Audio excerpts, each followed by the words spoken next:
Hello and welcome to the Last Word on Spurs. We are, of course, your multi-award-winning late Tottenham Hotspur podcast. If you're with us for the very, very first time, you can find us on iTunes. We're on Spotify. We're across all major audio platforms. We're, of course, on X. We're on Facebook, on Blue Sky. And we are, of course, across all your social media audio platforms. Let me just say, as always, sincere apologies for, I know what is quite literally the hundreds that have been waiting for us to start this show. We were trying to time it with, of course, the Carabao Cup draw coming to an end, and us all getting through casting and makeup, which I think we've all got through now, and we're all ready to settle down and discuss where we are with Tottenham in the window. 5 days to go, 42 days on from Tottenham signing their only permanent signing in, of course, Mohamed Kudus, and a whole new list of links that have come out to dissect and discuss. I wonder why they've come through. I wonder why. Helping me try and break down, not literally, although it is tempting with 5 days to go, the latest news around Tottenham. I've got the wonderful Connor over at Levynomics 1882. I think Con's, I don't know what I'm going to say here, but Con's kind of after this essay that's going to come with what this window looks like. God, it's going to be a dossier at this rate. Con, how are you, mate? Love to see you back alongside us here. Yeah, thank you for having me on. It's good to be on. Obviously, I'm staying up this late regardless of the podcast at the moment with all of the transfer news coming through. I can't keep up with it. So I'm sure everyone else is the same. But yeah, good to see you and good to be on with Luke and Brian again. Bless you, mate. Love to have you on here. Also back on the show 3 times in a week. You must feel like we've not only flown him in, we've put him in and thrown him right into the deep end. The wonderful Luke is back from Spotlight on Spurs. Luke, thank you for giving us your time. How are you, bud? Lovely to see you.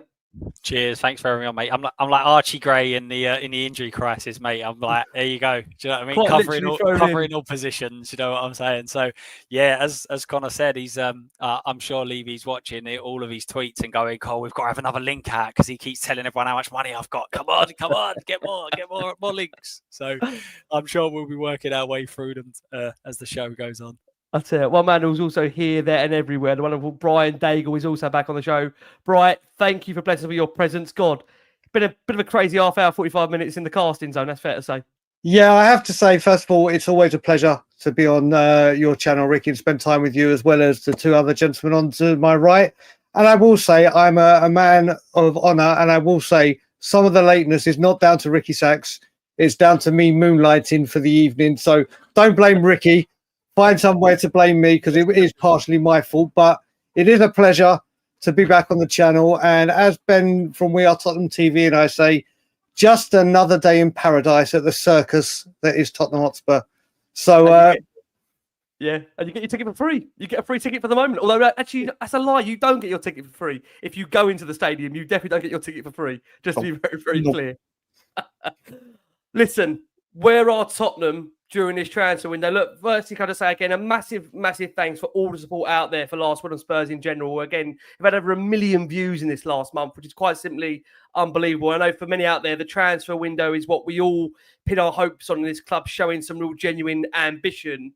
And by the fact, like I say, we stand here right now, 4 days to go, 42 days on from our only permanent signing in Mohamed Kudus. It's simply not good enough, let's be honest about it, for a club and for a board and a hierarchy and a chairman that have told us that we want to be a club that wants to one day, whenever that day will be, compete for the Premier League and want to win the Champions League. So look, we'll be discussing where we are in terms of that window.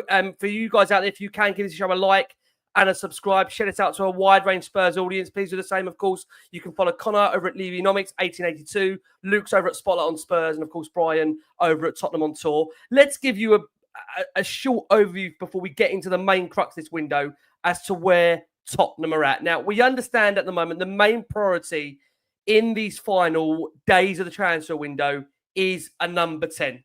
That is what the key target is for Tottenham between now and that deadline. We know Spurs in this last 24 hours have registered a genuine interest, we're being told, in RB Leipzig's Xavi Simmons. We also understand that a move for Lucas Paquetá is still being considered at the moment. Spurs are insistent that the failed deals of Eberechi Eze and Morgan Gibbs-White, they could not have done much more. And in what has felt, as we know, a bizarre last 4 or 5 weeks, Spurs have maintained they did everything as they could try to do in terms of Gibbs-White to get that over the line. But unfortunately, It hasn't materialised. That has fallen through, as of course of the deal for Eberechi Eze.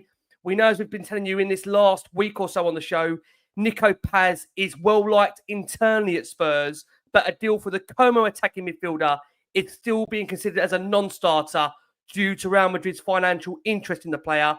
They have a 50% sell-on clause inserted in his contract and a buyback clause worth 8.7 million. We also know that left wing is another position that Spurs are looking at before the window closes. And it is no secret, as everybody out there has known, Tottenham have tried in this last 2.5-3 weeks to get a deal done for the Manchester City winger, Savinho. As things stands, that move is currently dead in the water. And we'll be telling you more in this show why that is dead in the water. We also understand that bringing in a defender is considered the third most important priority between now and the deadline. We know the club have had a keen interest, or did have a keen interest, in Pierre Hincapié. He has made the decision to join Arsenal. That is going to be confirmed imminently. He is firmly off the table.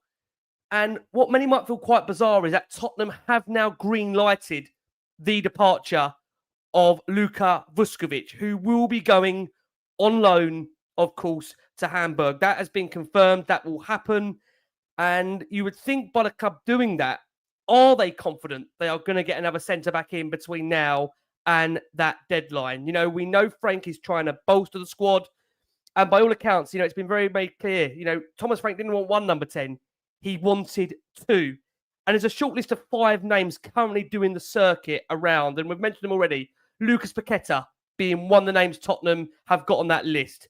As I've already mentioned, Xavi Simmons, that link is growing and growing in this last 24 hours. Tottenham aren't the only club in for him. A name that we understand Tottenham now have got a genuine interest in, and they would love to see if they can bring him to the club, is Ademola Lookman. That interest is now growing, and we understand he is a genuine target for Spurs going into this last 24, 48 hours. We also understand, privy to what's been out there already, Akliouche remains on the shortlist for Tottenham between now and the end of the window. And there are speculations circling that Malik Fofana is also a name Tottenham are considering. And keep an eye on Nathan Ake. That is the one centre-back we're being told may be available, and City may look to do business between now and the end of this window. But given the pursuit of Savinho, like we've seen, do we really want to embroil ourselves into another battle with City where we've seen the last 2.5-3 weeks of negotiations have resulted in nothing? We're going to start with what we understand to be a done deal, and one that we'll go through shortly. Con, I'll start with you, and that's Luka Vusković's loan. That is going to be confirmed. That we understand will be announced by the club imminently. It may already be announced already for listeners and audio that pick this up on the playback. Con, your thoughts on that? It's a season-long loan. It's a straight loan deal. Does not include an option nor an obligation to make the transfer permanent. Do you think on that basis alone, are Tottenham maybe confident there's another defender waiting in the wings, or do you think this would have been done regardless of in or out? I think if you was applying a logical approach to it, you would think, yes, probably. But this is Tottenham we're talking about, and so who knows? Look, I think the right thing for Vuskovic and for Vusković's development is for him to go out on loan and play very, very regularly, right? And I think he, you know, hopefully he will be one, although we don't have the best track record with players we send out on loan, hopefully he will be one that is playing regularly. But it does make you worry about how short we are leaving ourselves in terms of the squad more generally, right? And, you know, obviously at the moment we've got Romero, Van der Ven, who are both fairly injury prone. You've got Danso there, Takai, who we decided to sign with a persistent foot problem, but although he's back in training, but no one really knows what to make of him yet. Dragusin is obviously out until it sounds like towards the end of the year. And then you've got Ben Davis, who probably shouldn't be at the club anymore. So, yeah, I mean, it's a bit of a worry. But in terms of the loan independently, I'm a fan of sending him out on loan so that he gets regular football. But I do think we do need to sign another centre back. In an ideal world, without mentioning one who sounds like he's going to be going to Arsenal, Hincapié would have been, your ideal signing, wouldn't he? Playing someone who can play left centre back and also play left back would have fitted us when we moved to 3 at the back as well. But obviously that's not going to happen. So yeah, it's interesting. I mean, logic tells you they must have something else lined up, and maybe it's Aki. Maybe they are speaking to Aki, but who again would fit that sort of mould of being able to play left centre back or left back, got experience. But let's see. Yeah, let's see. I mean, the funny thing is, all we kept saying on this window when we had you on here is that logic would tell you. But I mean, so far, it's with what we've seen with Tottenham, everything seems quite illogical at the moment. Bearing in mind, I keep saying this. The third time I said this in the opening 11 minutes of the show. 42 days since the permanent signing on Mohamed Kudus, the only permanent signing on the back of Tottenham, winning the Europa League, getting Champions League football. And that was what expected to be a springboard for this upcoming season and a new manager in Thomas Frank. Luke, let's come to you. Vuskovic, he was an unused sub for Spurs in the opening 3 matches. Hasn't seen any real football to date at the moment under, of course, Thomas Frank. He did feature for the club in pre-season, got a goal as well. We understand, for him personally, this is an opportunity to go out and play regular first-team football. Do you think, from your perspective, Luke, if the club are sanctioning this loan, are we leaving ourselves short in that central defensive department that we've got if we do not bring in a replacement for Vuskovic? Luke, what's your gut on that for you? Yeah, absolutely. We're short. You could even argue with Vuskovic we'd be short as well, especially if that 3 at the back is going to become an option. Especially when you're kind of playing every 3 days, you might want to go to a that could probably reserve the tank a little bit more because you've got more defenders. You could kind of be a little bit more structured in the way that you play instead of being as forward thinking as we have been. So I definitely think that we're short. Is it, again, me trying to look at it from another point of view. And one thing I've labelled at the club for a long period of time is their forward planning. So at the moment, I mean, from transfer to transfer, it looks like we go in for someone, it falls through, and then we've got no plan B, C, D or E. But also in terms of long-term planning, which is a completely different outlook. So that really needs to come internally within the club, not necessarily as a manager, because managers are only really around for 2-3 years. Now, if you've got someone like a Mikey Moore, like a Vuskovic, it's not 2-3 years that you're planning for, it's 4, 5, 6 years. So is this us going, actually, we in the short term, in terms of this season, we might be a bit short. But in the long term, Vuskovic is much better off and will develop a hell of a lot more by playing week in, week out in a competitive league. So there is a few different ways to look at it. Until we get to the end of the transfer window, we're not going to know whether they've decided we've already got someone through the door so we can send this guy out on loan. But it'd be a very, very interesting one. I don't know why that their Hamburg seem to come up quite regularly in terms of players we may loan out and everything else. So I think it's a good league. It's a good move.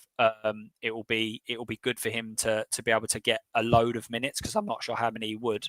And that is obviously not including the fact that we've got two what have been very injury prone centre backs. So we can't sit here and say, well, both these centre backs have played 50 games, 60 games every year, so he needs to go out because he's not going to play much. This is 2 centre backs that have missed plenty of football. Now, obviously, all Spurs fans hope that that's not going to be the case next year, but you've got to go off of what you've seen in previous seasons. So there is an expectancy on that, I think. So, yeah, I'm hoping that there's a bit more forward planning in this, but time will tell, I guess. Yeah, it is about time will tell. I mean, Brian, I know this one has split the fan base, really. I know some have seen Vuskovic in the opening days of pre-season. They like the look of him. Obviously, Thomas Frank's had the opportunity to work with him in this last 4 or 5 weeks. He, let's be honest about it, with a better gauge than us about whether he feels he's ready, whether he needs a loan, whether he should stay with the camp. I suppose it all comes down to the fact that, we've seen over many, many years at Tottenham, especially in that central defensive area, injuries have really crippled us. We've lost Mickey van der Ven, Christian Romero for big periods. I think when you look at last season in general, they missed between them, well over a quarter, if not a half of the season between them. So you do worry about that situation. Are we leaving ourselves genuinely short if we're not going to bring a centre back in? And quite clearly, whether the club want to deny it or not, we know there's been a long-standing interest in Cape. It's not been one window. This has been several windows. The club have shown an interest in that particular player. Do you think they've got options that we're not being known or privy to? We do understand, I'd say, what is doing the rounds on social media we are hearing that Nathan Ake is a potential target for Tottenham in these final few days of the window. But we're going to come on to City in a second with our pursuit of Savinho and how that has failed. I'll be honest with you, how confident are we going to City in the final few days of the window, try and negotiate a deal for Ake, given we spent the last 3.5 weeks or 3 weeks or 2.5 weeks trying to get a deal done for Savinho? Where do you stand, Brian, on this move for Vuskovic and if we need to bring somebody in? So first of all, I would take Ake all day. Left back and centre back covered. Now, when it comes to Vuskovic, the way I look at it is I totally get the loan deal. He did well in Poland. He then went to Belgium and thrived. And I do think he needs another loan after only seeing bits of him to carry on his progression and to carry on his upward trajectory so he can really stake a claim next season. I think it's the key thing for him. We can see he's not really got into games. Only really did well in the Reading game, didn't he? I think he came on a couple of times with minutes to go. The thing that concerns me with this, and it has a habit of backfiring us, I would hope in the background, Tottenham are very, very far down the line with bringing a defender in. Because if we loan him out and then like an Eze, a Gibbs White, or we get screwed over again and we don't get a defender in, then we really have left ourselves open. As the lads and you have said, injuries to Romero and Van der Ven are very frequent. Then Dagul is coming back from a big one. And then we have got, obviously, Kevin Dancer, who I think is a great defender and a brilliant team player and can play in the back three and can do well in Romero's absence, should it be rested, injured, suspended. I really hope that Spurs, we don't have a let's send Eriksen out to Inter Milan and then not get Bruno Fernandes. We'll get Gedson Fernandes, and we all know how that one ended. So I would severely hope that if this loan goes ahead, which I understand why Frank's doing it and why Tottenham are doing it, I would severely hope, or sincerely hope, should I say, that there is a defender in the wings waiting to come that we've just have no information on who it is.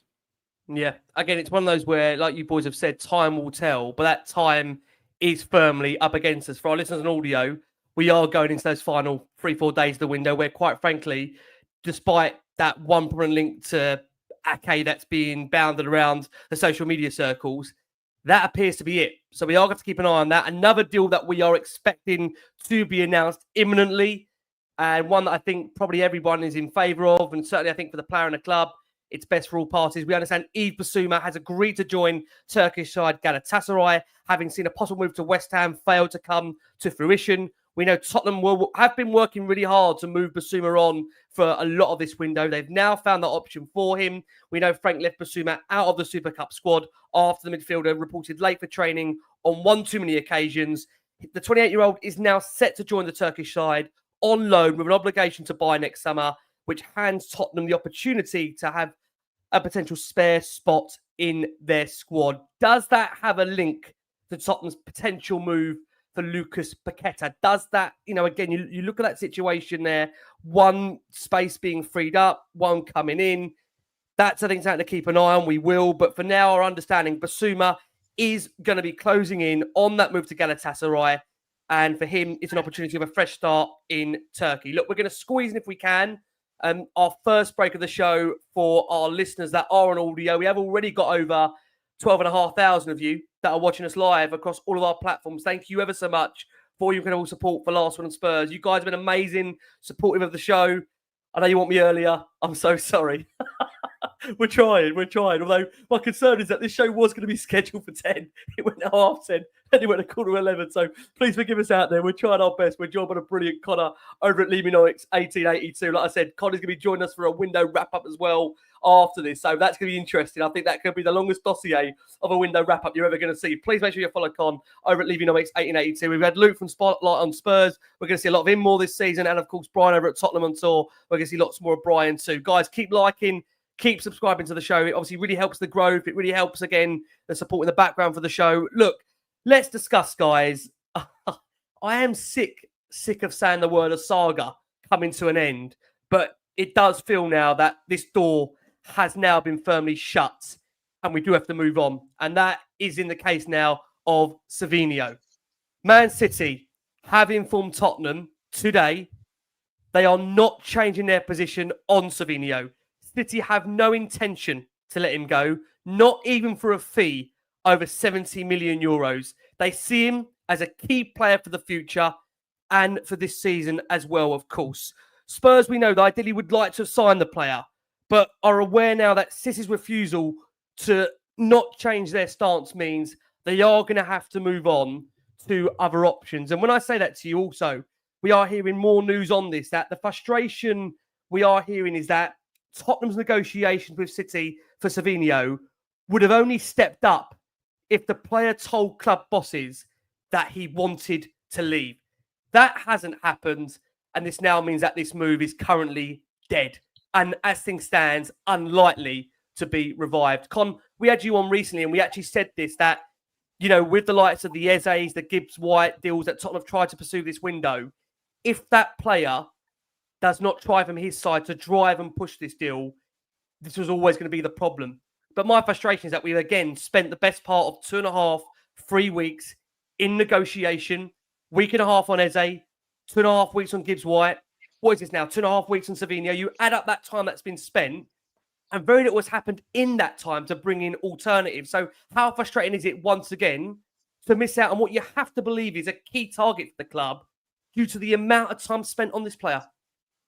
Yeah, it's hugely frustrating. I think the issue is that I don't think anyone can say with any sort of credibility or certainty that this club and the ownership and the team responsible for negotiations has the ability to get these sort of deals over the line. And look, I think, I should probably caveat it by saying I don't think anyone at the start of the window would have had Savinho on their list of targets anyway. I don't think anyone would have thought that Savinho to Tottenham was going to happen at the start of the window. But that being said, he's clearly Frank's number one target. And for me, the key point really is this is where, surely it's the 101 of negotiation where you say, look, we need an answer by X, otherwise we're going to move on to target number 2.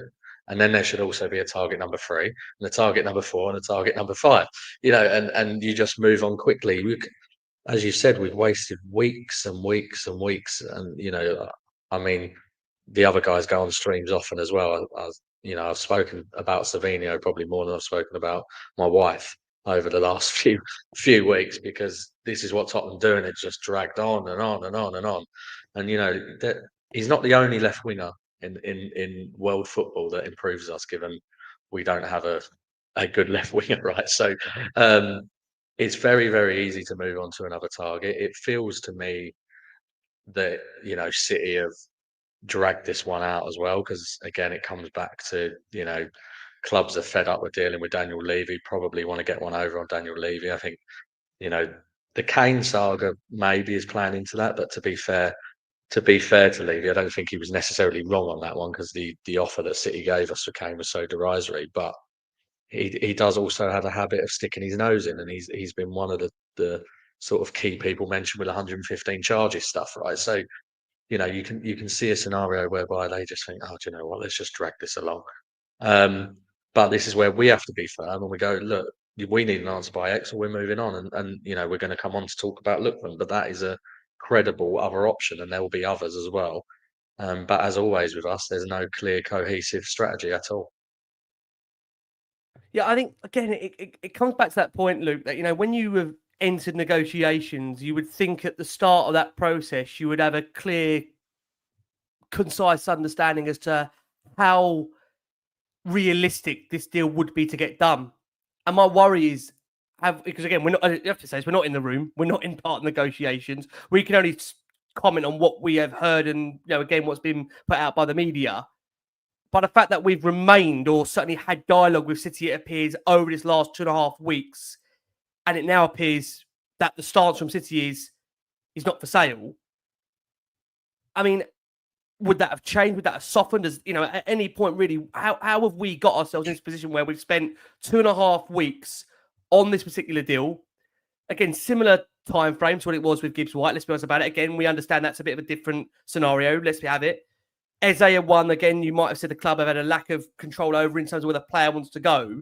But by the fact that they've remained in these negotiations for Savinho, that has been billed as a top target, and not get it done, I'm sure there's a degree of frustration internally from the club, and we get that. But as fans, you do look at yourself and think, how have we allowed this to have continued in this last 2.5, 3 weeks, and as Connor has rightly said there, not pivoted to the second, the third, the fourth alternative option on that list, given the very little time we've got now, and the fact that everyone knows, Tottenham are willing to spend 60, 70, 80 million on a player, and that is now not going to happen. Yeah, and that's exactly it. I actually don't blame the board or the club for most of these transfers that have fallen through in terms of the structure, the reasons, etc.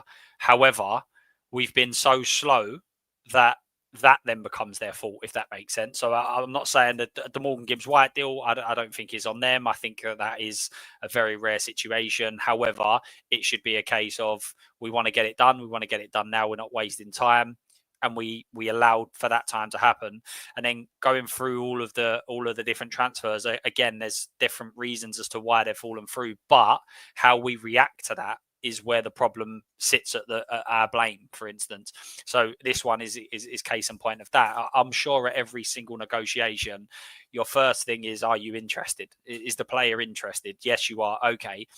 Well, if we can't get this over line, how far are you willing to go? Are you willing to turn around and say you want to come? Are you willing to go to the manager and say, because that's always going to play a key part in this. Quite a lot of transfers, you probably have that where a player turns around and goes, look, this is something I want to do. I want to pursue it because I'm going to play, because I'm going to get more money, whatever that may be. And then maybe the club softens their kind of attitude towards it. But this is one of the problems that comes along with doing your business so late.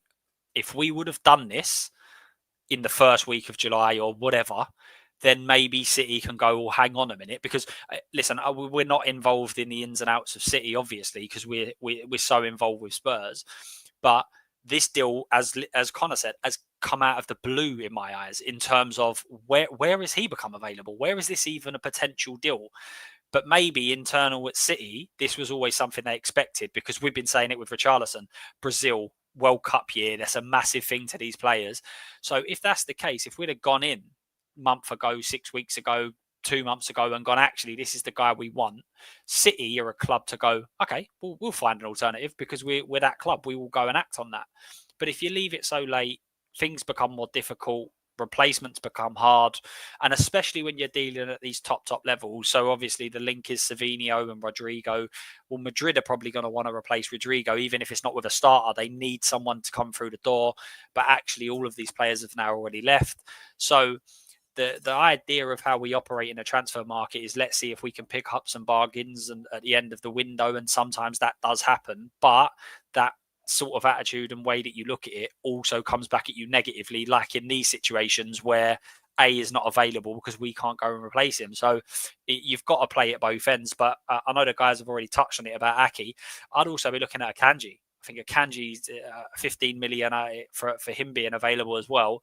Both of them could come in, do a job, back freeze, back. They've both played fullbacks. All right, it's more of an inverted role under Pep, but that would be another one that you'd be looking at. But again, it's literally a case of this is where we're at. If we're too far apart, let's go elsewhere. It's ironic because we seem to go to our number one target's always pretty average, and then we go to number 4, 5, and 6 really, really quickly.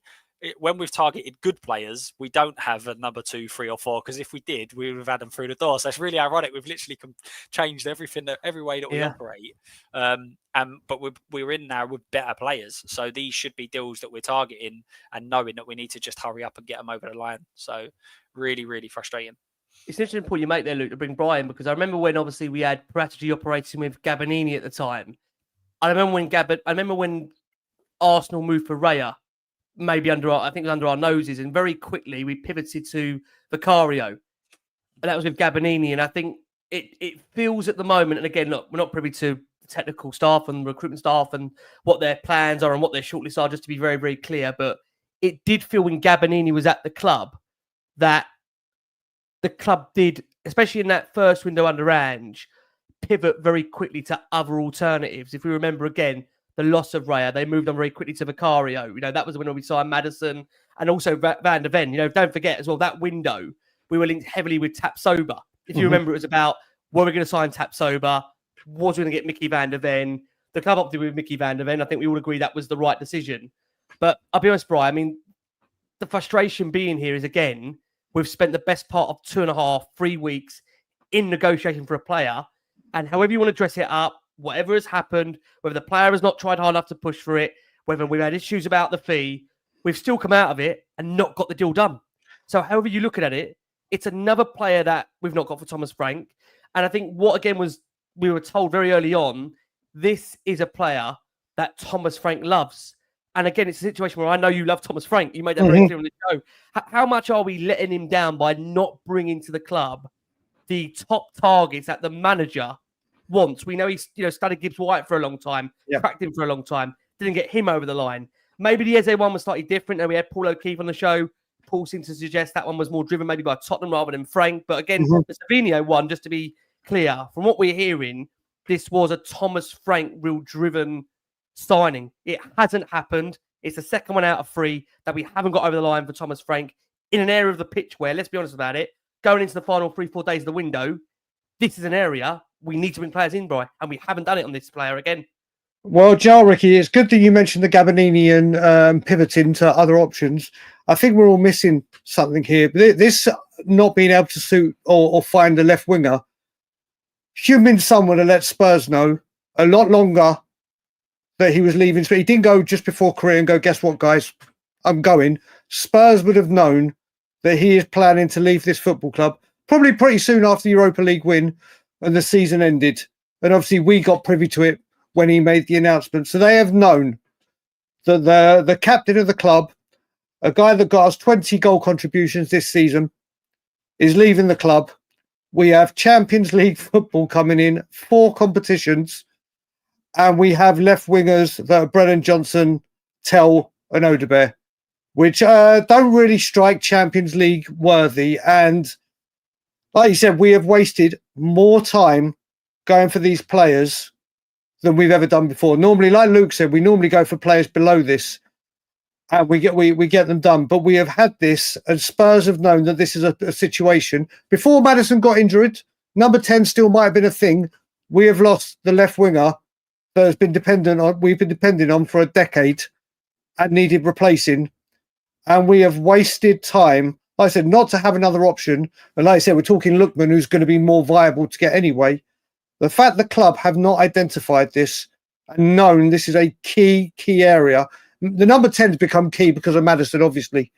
But the left wing was a pivotal area that needed addressing after losing someone as iconic as Son. And we have done absolutely nothing about it. Like I said, Gabonini came in and did wonders with Paratici. We are here right now looking at a left winger, and once again we've been made to look idiots. And I think if we remember this correctly, Ricky, and you'll remember this, and people in the chat, when this link started with Savinho, it started with Man City wanted us to come and take him so they could go get Rodrigo. And then somehow this week it became, no, we only get Rodrigo, we get Savinho with Rodrigo. And then when you had Billy T on this week and he announced that we saw the suitcase in the background, I think that was a message to us to tell Tottenham to go packing. And you would have also thought, this news has come out, what are we, Wednesday now? Spurs would have had meetings after that game on Saturday. There's no doubt in it. They're both in the same building. We know they did. We've heard again. They've had those. So meetings. You would have thought, whether they announced it publicly and we know what we know now, you would have thought by Saturday when they left those meetings, this deal is done. We need to at least have the insurance policy. But no, here we are. No Sonny, no 20 goals and assists. Another embarrassment for 2.5 weeks of wasted time. And it's just another shambles, isn't it? I never thought I'd say this, but I'm going to be harsher than Brian because Jesus Christ. Because what I said earlier about planning is that we shouldn't have needed Son to tell us whether he was going to be here or not. We should have seen. We know he needs that a place. He physically wasn't up to it. Exactly. So we should have known as a club, and also we shouldn't have even known a year ago or 2 years ago. We should have known or seen it 5 years ago and gone, who do we bring in that is going to take on this man's mantle? Because that's how big clubs have. That's how big clubs work. They don't work as like, well, let's see who we need this year and next year. It's like, okay, we've got Harry Kane. how are we going to replace this fella? Who are we going to bring in? What are we going to do? Whereas at Spurs, as you just said, potentially we're even waiting to a Europa League final before we get indication from someone there. And this is the big problem for me. It's all about the planning. We should have had Son's replacement lined up way before Son decided, now's my time to go off. Yeah, it's another one, isn't it, Con? Just coming to close on this point with Savinho. It's another one where, it's great going after these high-profile players, but if you don't get them done, I mean, we was on recently, me and you, Con, and I said to you, and we both agreed that you look at Tottenham's recent history of signings, they've come across very opportunistic. Brennan Johnson from Forest, they had a few PSR issues. Richarlison from Everton, again, similar issues there. Maddison and Leicester, you look at that situation again, certain suggestions they had quite financial difficulties. You look at the fact, these links to Morgan Rogers, again, Villa needing to sell. This one really stood out, and even the Gibbs White one with the release clause, whatever we think about and how it manifested and what happened to it, there was an opportunity there. The frustration with this one is this was one really that I think fans would have got excited about because Man City, as we know, don't really need to sell.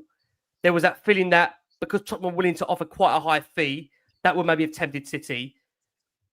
Did we just need the player to really drive this more, Con? Or should we have just never entered into these negotiations if we knew from the start this deal couldn't be done? I mean, I just can't believe we've wasted so much time on this, given now the foresight of how much time we spent on the Eze deal, the Gibbs White deal, to not get this deal done. We've spent so much time on it, Con, so much time on it. Yeah, but it's the history of the way that we work, isn't it? I think, as you said, I think the only deals that we manage to get over the lines are ones that are opportunistic or where there's, a financial backdrop to it, where the club's in financial dire straits or the team's been relegated or it's a player that's surplus to requirements. I think with Savinho, there was a little bit of optimism from people because Pep historically has, enabled players to go if they really want to go. And there obviously was, if you can believe anything that comes out of journalists or in the nose mouth this summer particularly, I think they're the only people that have had a window on par with Daniel Levy for an absolute shambles. But the personal terms were apparently agreed. But at the same time, I don't think he necessarily wanted to burn bridges, as it were, given he knew that he was potentially gonna stay there. But look, I think it's I think Brian uses this phrase about leaving. He's absolutely spot on, which is he's an analog operator in a digital world now. He is completely out of his class now with these clubs that we're operating with. Clubs don't, other than where there's PSR issues, and to be honest, there weren't many this summer. Clubs don't have to sell players anymore in the same way that they used to 10, 12 years ago. And I think he is still operating in that same way. And too many bridges have been burnt. And I think it's really come home to roost this summer that he has just stepped out of his depth.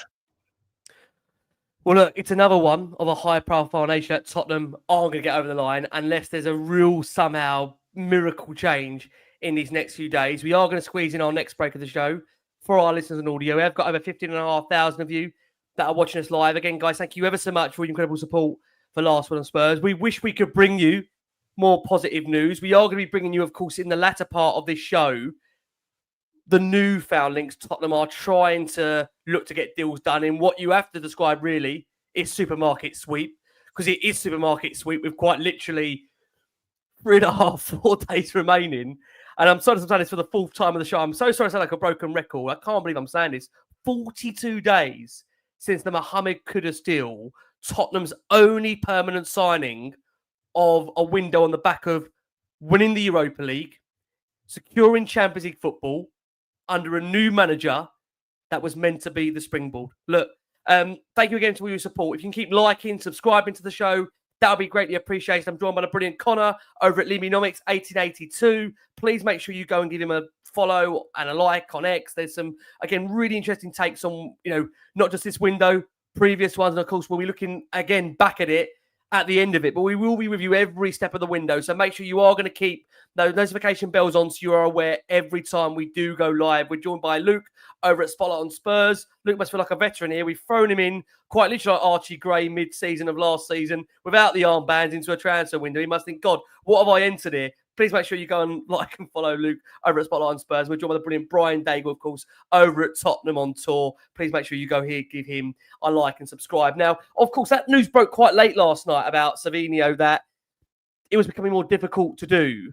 And following that, again, typical Tottenham PR world, right? And maybe again, it's not Tottenham, but the PR world was of a flow, and we then get a flurry of links about other players that Tottenham might be looking to go in the market and do deals for.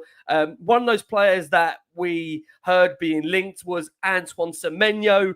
This was a player that we know Tottenham had a heavy amount of interest in before he penned a new long-term contract early this summer with Bournemouth. We are hearing suggestions that Bournemouth have completely laughed off any suggestion that Semenyo could leave the club during the latter part of this window. He's made a real strong start to the new campaign already. He scored a brace away at Anfield, assisting James Tavernier's winner against Wolves at the weekend. You know, in theory, as we've said before, Semenyo would fit that criteria for Tottenham they're looking for in terms of that left-sided, obviously, wing position and attacking midfielder. But getting him out of Bournemouth, practically now impossible. New contract. You know, the Cherries have lost a number of players in this summer, and we understand Semenyo is one they're not willing to lose. Another player that we also understand Tottenham, despite reports out there suggesting they could make a move for, is unlikely to happen, is the name of Adrien Rabiot. Now, this name, again, has been rearing its head for the best part of, 5-6 years? You know, he's had a falling out, we understand, with De Zerbi at Marseille. Fight broke out with him and Bologna-bound Jonathan Rowe. Look, he's had a good season, decent campaign at the French club last season. He put in some decent, impressive displays in the park. He's participated in 31 matches for his current employers last season, netted 10 goals, grabbing 6 assists in multiple competitions. But again, you know, I have to ask you, Con, on these particular two players before I go to Brian on this and then Luke, is this the PR world now making real movement because of the lack of signings that we've got, and really it's kind of linking players for linking's sake? Yeah, maybe. I mean, Semenyo, obviously, we were linked with heavily, weren't we, before we even got Kudus? And that was one that Ornstein linked us with, who probably is the only journalist with a bit of credibility still. And then, obviously, as you say, he signed a new contract. I think with Semenyo, he's obviously a fantastic player, but I just can't see a world where Bournemouth would dream of selling him, given all of the business they've already done, all of that money that they've already brought in, as you mentioned, and the fact that, you know, losing someone like a Semenyo could be the difference in multiple league positions, maybe even drag them into a relegation. But, you know, I don't think they're quite there based on how they've played. But yeah, I can't see that one at all. I suspected with Semenyo that he, when he signed that new contract, he's probably got one of these dreaded release clauses agreed as part of that to go next summer. I would guess, because it wouldn't have made much sense for a player of his talent to have signed it otherwise. And he might be thinking, you know, look, do I eye up Liverpool next summer? You know, with Salah is coming towards the end now. You know, you could absolutely see him playing on that right wing for a Liverpool. So can't see that one. And then, I mean, Rabiot, you know, if Frank's no dickheads policy is this the case, I think he is replacing Bissouma with a Rabiot. I mean, come on. Yeah, it just makes zero sense at all. And I still haven't forgiven Rabiot actually for saying for saying that Tottenham are beneath him a couple of years ago when we were linked with him anyway. And I don't think he's that great anyway. So yeah, hopefully that one is not true. Where are you, Luke? I mean, these flurry of rumours coming out now, certain players, again, Semenyo has just signed a new long-term contract with Bournemouth. Rabiot, as Connor's mentioned there, I mean, a player that's been linked with the club for many, many years. I mean, it's just the hysteria of the window. Look, we're getting to that point now where, quite frankly, because we haven't got business done, this is what happens. You link with whoever player is out there now, and agents, I presume, are driving these players to the club because they're in need of a move. And whether it's about negotiating a new contract or the fact they want their employee to find a club, this is what you have now in the final few days of the window when you haven't got your business done early, Luke? 100%. I mean, I think we all probably agree that Spurs don't seem to know what they're doing.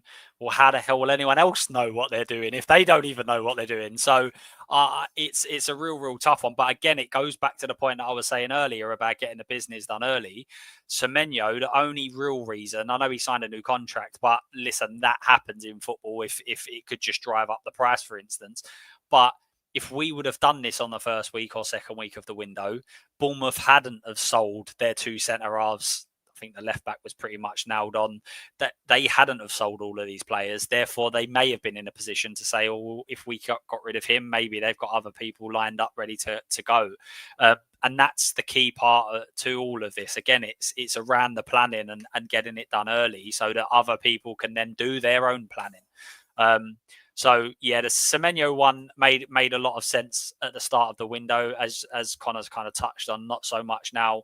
I just think that it's just down to people being able to bring other players in, and they just simply can't do that the longer you leave it. And the Rabiot one, I just said that I put an X last night. If Rabiot's your answer, you're asking the wrong question. Like it's just not. He's just not. He's a decent player. But for the attitude, if you're bringing in a player with that attitude that's fallen out at virtually every club he's ever been at, and it's never been his fault, he has to be a complete elite level player that's way above what you got. And he ain't. So for me, as soon as I see that, I was like, oh, absolutely not. Please, just don't. But it's so Spurs. I could definitely see him doing it just because we are one crazy club. So yeah, for me, I think it's a little bit of a scattergun approach. I understood it under Paratici because that was how he worked. And that was another point I wanted to make that you were talking about earlier, was that the way that we was flexible in terms of A signing didn't work, or signing number 1 didn't work, but 2, 3, and because that's the way he works. He lines up all of these deals, and then Eze says no, for instance, and he's already lined up who's coming in, and he's already got like 2 or 3 deals on the go that literally just need sign off. That's the way he operates, and that's what we was kind of like. I think the Alistair Gold was very much saying that every time we want a position, there'll be 10 names that will go out there. So that's the way he operates. We needed that in this window, especially if you're targeting higher level players, because if you're targeting squad players and you miss out on them, it's not the end of the world. But if you're targeting your number 10, that's going to be your starting cam or your starting winger, then when you start going to 2s, 3s, and 4s, they need to be of a high level again. So, yeah, I think it's a bit of everyone's kind of guessing at this moment in time, and some will be correct and others won't. But I still feel like there will be a signing that will come completely out of the blue, because it's easy to forget both signings that have done. The Paulinia links were very much not fan-led, because the club was obviously interested in it, but there's a lot of noise by the fans. And then all of a sudden it was like, oh yeah, Spurs a little bit, it's done. Loan deal done, he's coming. Kudu, exactly the same thing. I know they obviously fell through with the Morgan Gibbs-White, but again, so I feel like there will be one that will just kind of come out of the blue, that name necessarily hasn't been linked, and it will just be advanced and done. Well, I hope so anyway. Yeah, I feel like, Brian, that point that Luke's saying there, I'm trying to be optimistic that we are going to get at least one over the line for Thomas Frank. And obviously, that's kind of what we'll conclude on that question around what we think is going to get done. But is it fair to say, Brian, that the closer we're going to get now to between now and the end of the window, everyone knows Spurs got this money to spend. Therefore, prices are going up.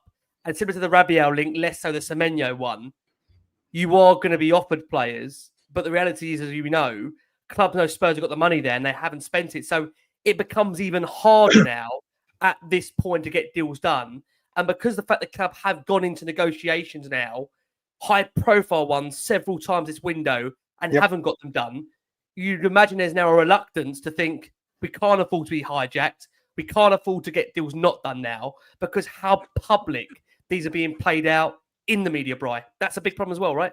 Yeah, it is. Well, first of all, with Rabiot, I think these journalists and ITKs have had an absolute mare. If they've done their research, this is, I think, the 4th time that we've been linked with him. Twice he's turned us down and also said the things that Connor said. It's like literally, I'm waiting for someone to say we're back in for Damio tomorrow, and when we're making a late search to try and we'll bring out the Berahino, all the old classics will come out. It is the biggest load of nonsense. And as for Semenyo, these clubs, what Connor was saying about what I've said about Levy, you look at it, what he used to thrive on. He used to thrive on deadline day deals because he used to play the market where he used to manipulate it and use it to say, right, we'll get your player in, but we were going to have to do it quick, and this is the price, we'll go lower, lower, lower. These clubs don't deem to do it anymore. These clubs are extremely well run. The Premier League money that comes in, Bournemouth have made a truckload of money. Yep. They don't need to sell. They can put, even if there was a chance we could get him, let's set the price so high and say you need to pay this amount up front now. These smaller clubs and the clubs that are not of the stature of us won't be held to ransom anymore. So where deadline day used to be like the Lloris, when he gets him in the training ground and then lowers the price and manipulates the deals and threat, they don't take it anymore. They don't take it anymore. So you look at it, all the deals Bournemouth have done this summer have gone through seamlessly. Real Madrid, Hussein, there was a release clause, bang, done. Liverpool, Kirkes, done. Zabani to PSG, done. Do you see Daniel Levy, if it was Semenyo going, we want 70 million, we want it up front? Yeah, okay. It'll be an absolute tirade trying to get a deal done. Like Connor said, his transfer strategy now is like trying to download Netflix on a 3310. It is completely outdated. And where we are now, like I said, these smaller teams have wisened up to his antics, and you just can't get the deals or treat these teams like it anymore. The hard thing is, I mean, we've entered into so many negotiations down the years with so many teams, and it just feels now. I know, Con, we've had a discussion before, me and you, that the problem is that it doesn't feel like a lot of clubs want to deal with us. You know, I said this the other day, you know, Con, that I look at Chelsea and the Brighton relationship they've had. You know, Chelsea have gone to Brighton. Chelsea have taken their manager at the time in Graham Potter. They took the technical staff. They took the recruitment team. They've taken players. And yet still they've got the ability this summer to go to them, Con, for João Pedro and get that deal done. And you're thinking, well, they've raided them for a manager, technical staff, recruitment staff, and a player, and yet still maintain a relationship. I know people think Todd Bowley is a bit crackers and cuckoo, general, you know, in terms of understanding English football, but that man clearly understands relationship building and kind of key to managing relationships. And I look at us, I worry the damage that's been done over many years by our negotiations, where you've said this so many times, I don't need to tell you this, that it feels like every negotiation is a war. And is this window kind of playing out in that way where we're seeing the damage that has been done because of the last 10, 15, 20 years of negotiation and how everybody knows what Tottenham are like? I don't really want to get into that negotiation with Spurs, Con. I think that's spot on. I mean, look, the devil's advocate point is that if you're somewhere for 25 years and you are trying to protect the club's best interests, you are going to upset some people along the way, right? To be fair. And there's been instances where, you know, he's probably been in the right, like the Kane example I gave earlier. You know, he was definitely in the right to reject and play hardball because the offer we got from Man City was a joke. It was 75 million for Harry Kane, which is just outrageous, right?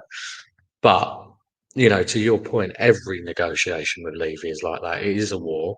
I think he's upset not only through transfer dealings, but also he's just general interference. And we know that, for example, Pep Guardiola specifically quotes him when he talks about the stuff with the 115 charges. And there's other examples of him sticking his nose in those types of issues. And even in the overlap interview, there was a few instances where he's effectively digging out clubs, right? And whether he's right or wrong is sort of irrelevant. It's more about just the optics of it and that football player trading, to your point, there aren't that many football clubs you have to deal with consistently. And you use Chelsea.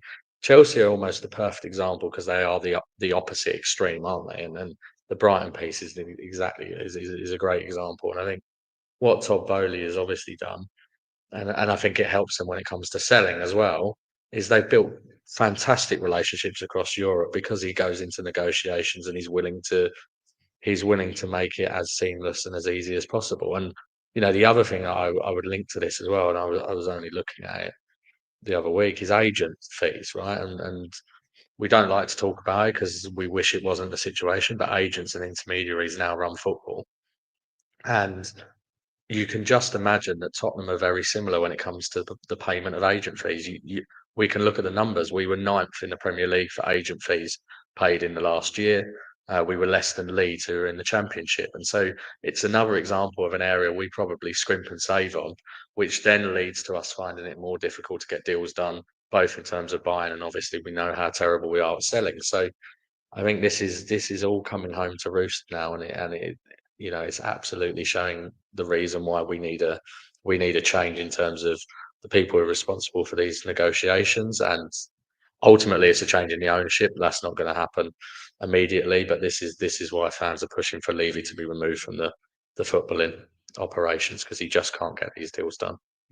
Like I say, we do understand Fabian Paratici is going to, like I say, be returning to the club in a full-time capacity. We understand it September, October time. That has been brought to us by Ben Jacobs. We're obviously going to hear more on that very, very soon from Ben on this show. So, yeah, I mean, does that change things? If Paratici comes through the door, will he have a sense of more control? What does that, of course, mean for Johan Lang, who has been, of course, heading up part of that recruitment team, or, a major part of that recruitment team in this certainly last 6 to 12 months, and again, he has brought in Lucas Bergvall, who, again, let's be honest about it, looks like a really, really good talent, one that we hope is going to be here for many, many years. But apart from that, very hard to really distinguish in terms of what more has really been done when it comes to bringing in that top quality players. I think, look, just to be very, very clear, I think we're all, delighted to see Spurs being linked with the profile of player they have done this window. But the reality is that if you can't get the deals done, it means very little. We can all be, we all got, certain things that we all love and like, but if we don't go and fulfill them and see them through, what's been the point? So, look, we are going to go for our next break of the show. Listen, again, thank you ever so much for your incredible support for the show. There's somehow nearly over 20,500 of you watching us live as we go into the midnight hour. Thank you ever so much again. I'm joined by these three esteemed gentlemen that have given up their time during this transfer market. A dream for most of the winners to come on here. The wonderful Connor at Levy-nomics 1882 again. Please make sure you follow Connor on there. There's some really, again, intriguing stuff with regards to Levy and Enix model, really, and how they operate. And we'll be digging more into that come the end of the window when we do a wrap-up in terms of what Spurs have done, what they haven't done. We've had Luke over here, Spotlight on Spurs. Please make sure you go and give him a like and subscribe.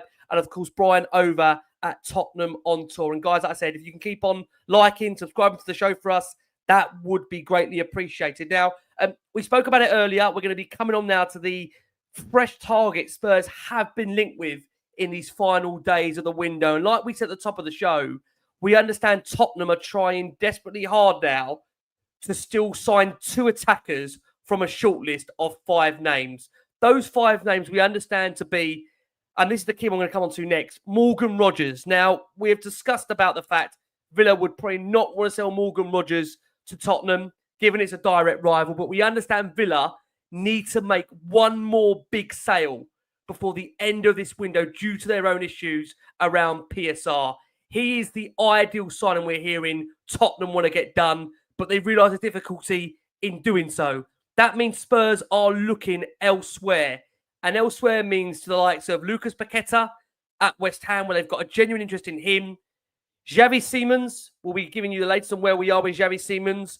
And along with him, we know Ademola Lookman is a player Tottenham really have now seen as a genuine target towards this end of this window, along with, of course, Akliouche, who has remained on that list really for most of the month. Monaco's Akliouche, and also a name that's reared its head in this last 24 hours, that of Malik Fofana of Lyon. So again, one to keep an eye on. Nathan Ake has been seen as a dark horse for Tottenham in terms of a late move of a centre-back, but given like we've discussed on the show already, negotiations with City reaching an impasse with Savinho, do we really want to go there again? Guys, very quickly, just on Morgan Rogers.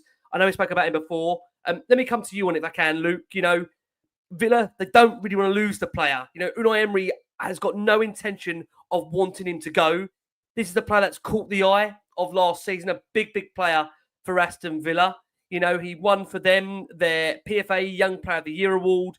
He, in the process, scored 8 goals, provided 11 assists, was a key fundamental player to the team. Can't get away from the fact they've already lost Jacob Ramsey in the earlier part of the summer, again, due to PSR issues. They have brought in Efan Gassan, who's been Aston Villa's most expensive arrival of the summer so far. 26 million deal. They got that done with French side Nice. But again, as been reported, they need a big sale. Can you see, Luke, any kind of deadline day bomber here for Morgan Rogers to Tottenham? Is that on your radar at all? Can you see it? I can see a bomber, but not to Tottenham. It's just I just can't see us doing the money that's needed. I could literally just envisage now and just going to Chelsea, just because every single player we're linked with, them and or Arsenal seem to come in. So I think it's just so unlike us that the expectation and the hope is kind of dwindling away. I kept being asked, obviously, around the old Eze situation and the Savinho, how many would we get out of the two? And I kept saying one will come, and I thought it was Eze. Then he went, and I went, yeah, we will get Savinho. Then we absolutely have to get one of them. And then now I'm thinking, but can I see us not getting any of them and us going to get an El Canu, say, or something like that? And the longer it goes on, the more and more you kind of have to admit that that's part of that could be part of the plan, because I just don't know whether or not we're going to get that amount of money as one player. I just don't see Spurs putting all of that out. I just don't see it, because we have to strengthen in so many areas, as we've already discussed. You've got the cam, you've got the left winger, you've got the defender. So are we going to go all in for one and then just not go to the other positions? I can't see it. And that's why I couldn't see from very start the Hincapié news. I was just like, I don't see it. Loan for the obligation made sense because you push that for next year. But I just don't see us spending all that amount when we need two positions. We need to go out and get players that are, so if we've got 85 million or 100 million, then it should be 50-50 on each, because we're not in a situation. That's the problem again. When you get to a good enough team, then you then go and spend 85 million, 90 million on one because he drastically improves. And then all you need to do is target a couple of players, like one player a window, say. Whereas for us, we've got 5 or 6 positions that still need strengthening. So I can't see us going to drop the 85 unless they just think that something has to be done and one massive signing has to be made and they've got no choice but to do it. But yeah, my hope's dwindling by the day. Let's come to you, Bri, on him. Morgan Rogers, a really impressive player. I think we can all agree he's a very talented individual. Obviously, been a key player really for Villa's progress in this last 18 months or so under Unai Emery. But, Villa internally, they don't really want to sell him. But again, they have to be honest and say that if they do get an offer that they can't refuse, given their PSR issues, they will have to sell. This is the player that we understand commands at the moment a wage of $75,000 per week. 5 years remaining on his contract. That's why that fee is as large as what it is. But he's also a very, very talented player. Again, featured heavily for them in the Champions League last season. Your gut feeling, Bright, is this a goer between now and the deadline for you? Is the club going to make a statement signing of this nature, given the high-profile failures so far in that number 10 position? Absolutely no chance. Absolutely no chance. I've been bitten too many times this window. Look, technically, if we're summarised, we had 60 million available for Gibbs White. Obviously, that didn't get spent. We had the 68 odd million for whatever Eze was. Didn't spend it. We had the 70 million. Apparently, we were prepared to go to for Savinho. So, are the funds there? And could Spurs technically put it off? Yes, they could. Especially, I didn't know his wages were 75,000. That's easily within our remit. That's what Archie Gray is on, isn't it? He is a very, very impressive player. Very exciting last season. Really had a stellar season last season. He's a kind of player that would walk into our starting 11 for creativity. I would love to see him in a Spurs shirt, but I have absolutely no faith that we could get this over the line in such a quick time. I would love to see Morgan Rogers in a Spurs shirt. I'd absolutely love it, but I just can't see in what world we get this done. And if people remember the last time we went to Aston Villa when they needed money, that would be one Jack Grealish. How'd that one work? So this will be a much bigger fee. So as much as I would love it, I'm not getting my hopes up anymore this window on players like that. Could they do it? Yes. Will they do it? No. Con, just share the same pessimism as Brian on this one. A player that really it's come to the fore in the last few days or so. I don't think anyone really would have thought this player would have been obtainable, certainly at the start of the window. But now, with a situation with Villa and their issues around PSR, if they do get a big bid, they're going to have to consider it. My biggest thing for me is that I don't see a world in which Villa, despite their PSR issues, sell to Tottenham. I mean, that is quite simply with direct rivals. I think we agree, though, in terms of where we're going to be this season, we're going to be aiming to get above Aston Villa, above the Newcastles, above the Brightons, the Bournemouths. Of course, we want to be further up the table. We're going to be looking at the Arsenals and the Liverpools and the Chelseas and the, of course, cities. But we have to also be realistic in this. What's your gut view on this, Con, Morgan Rogers?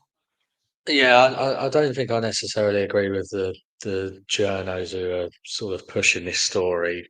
I don't feel as strongly as they do on the whole sort of Villa PSR issue. Certainly not PSR. I mean, Villa don't particularly have an issue with PSR. It'll be more the UEFA rules, if anything. And I think, to be honest, Rodgers would be almost the last player on their list that they want to sell, given the fact that, as you just described, he's tied into a long contract. His wage is actually relative to the other players, which is where they mainly need to save money, to be honest, is on the wage bill. Won't be that high.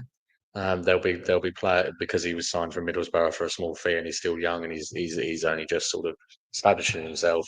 He hasn't quite had that huge contract, so there'll be a number of players at Villa who are on more money than him in terms of wages. I would be absolutely shocked if he goes to anyone this window.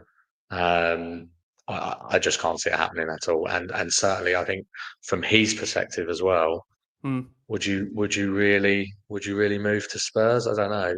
He's what is he? Early 20s. Yeah. I think he's got a massive move in him.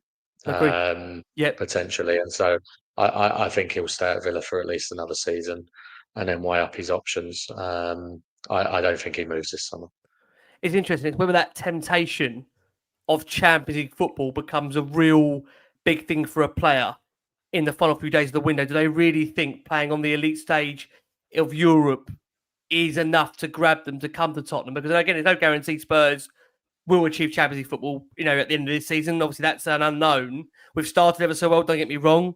But again, we've come back to this point throughout this window that unless this squad is still significantly strengthened, we've been here, just to be clear, under Postecoglou, we were the first 10 games unbeaten. We were top under Nuno for the first 3. As a Conte, we made a storming start. So we are used to Spurs starting very, very strong. But the problem we have is that we've known for many, many years that the squad hasn't ever been strong enough to be able to compete with Champions League, with cup games. And even, to be fair, with Ange's first season, for the first 10 games, we didn't even have Europe, if you remember. And we still suffered and still struggled. So, again, this is the problem with the squad. It needs strengthening. Another player that we know Spurs are now looking to and see him as a genuine option is, of course, Lucas Paqueta of West Ham United. They've got their own problems at the moment. They've had a terrible start to the season under Graham Potter. They've crashed out also of the Carabao Cup. In the last 24 hours, you've got the captain, Jared Bowen, having face-to-face... I was going to say, he's not having face-to-face negotiations. He's having face-to-face rows with the fans. I mean, Paqueta, given West Ham's status right now, this looks so unlikely. Fabrizio Romano, and I know Fabrizio, to some out there, maybe have questioned his reliability in this window. Fabrizio has said, I can confirm my information I gave you on Paqueta. Tottenham have had new contacts in this last 24 hours with the agents of Lucas Paqueta. And Paqueta is an option being considered by Tottenham for that number 10 position. He is open to leaving. Tottenham are considering this move. It's not something imminent or something close, but he's definitely an option. They made contact to understand the details of the deal for the Brazilian. He also has some interest in Saudi Arabia, but his priority would be in Europe. And we do understand he is open to this move to Tottenham. Let's come, if we can, to Luke on him. Luke, Paqueta for you. Gut feeling, what do you think? Is this going to be more achievable as the window ticks to a close? West Ham made that money to strengthen in other areas, or is it the opposite to that? They've had a terrible start to the season. Can they really be seen to sell arguably their best player they've got in that squad when they've already lost Kudus to Tottenham? Could they really sell 2 players to Tottenham, West Ham United?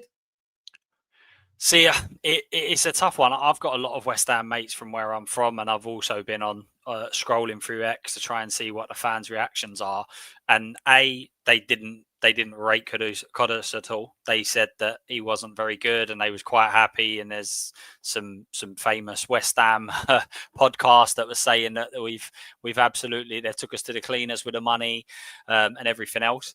So and I've also seen the same with Paqueta. I've seen them say that they don't think he's very good. He doesn't offer enough. Ironically, doesn't score goals, which obviously he has done. So I don't know whether the fan base are going to be in as much uproar as we think they will be. I think it's just more of a case that they have a real hatred for their owners anyway, and whatever them owners do is going to be a problem for them. They're going to find ways to criticize. So, but it will be about, I suppose, how they spend it. So if they was to get 60 million for Paqueta, how are they going to spend it? If they're going to reinvest it, then I don't think the fans are going to be as devastated as we might think, or certainly some of them. But I think he's a top player, and I think he's also one of them players that actually gets better with better players.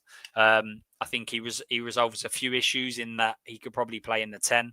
He would be my choice to play in the 8 in certain games as well. And then also, it's not a case of you're buying a player that when Maddison's fit, they automatically get replaced. This is a player that, as I said, could play in the 8, could play in the 10. So I think he would almost be the number one target if we're looking to go down a central midfielders route. But because of all of the links, it's so difficult to determine what Spurs really think that they actually need. So do they view him as a cam, for instance? I think he would do brilliant in that position. I would be focusing on him. I think he's achievable. I think he brings quality. I think he would push for the move. I think he definitely wants to. If he knows if he comes to Spurs, he's probably going to play quite regularly with the injuries, etc. So if it was me, and I've been saying it for weeks, that he would be a player that I'd be seriously considering signing. I think he'd be a great asset to this team. I mean, there's no doubt it's quality. I think it's quality, like you say, Luke. There's no doubt. I think his quality's, top class on his day. I think again, it comes back to the point: how easy and how achievable is that now to, number one, get in to talk to West Ham and then try and get this deal done. I think that's where we come down to that point, Bri, isn't it? I mean, again, talented player, certainly someone that does improve the squad. I just look at West Ham's situation right now and their fan base. They are so angry. I mean, look at how angry we are. How we're feeling. We've had 2 wins out of 2. They've lost 3 on the bounce. Again, they've had 11 goals conceded in 3 games. I work with a lot of West Ham fans. They're really angry and frustrated. On top of that, to go and sell their best player, or what's left of their squad in terms of their best player, to Tottenham, their rivals. I mean, how can you justify that? Can they justify that? Do we care about the justification? Is it doable, Brian? Can you see it being done? I actually think it's the most viable one out of all of them. Do you? I really do. Despite that situation. Yeah, I do, because I think Sullivan will just take the money. I really do, because I think they might honestly start thinking the way they've got off. They've got to look at it. Let's call it as it is. They have started absolutely abysmally, and they could be in a relegation scrap. They could be in serious trouble. I think Gerard Bowen is obviously the one right up there, and he didn't look happy, did he? I honestly think for value, for the cost of him and the logistics of getting done, I actually think this is the most viable one out of all of them. I think that also, I think West Ham may be open to selling if the right number comes in. Not like we've had with Savinho knocked down, not like with Rodgers, where it just seemed like an absolutely wild deal. I think if the right money comes in for Paqueta, I think that goes through. I think we have a genuine chance again to have all the other targets we talk about. And like Luke said, he is a very gifted player, and he's not one just for when Maddison and Decky come back. Oh, you could go on the back burner now because these 2 are back. I think this is. I mean, you could even look at it. We talked about Bissouma going. I thought at one point it might be a Bissouma and a bit of cash swap deal. So that deal looks like it's off. It's been taken off the table. So we shall see what happens. But I actually think out of all the players that we're linked with in this position, I think he's the most viable and easily to get.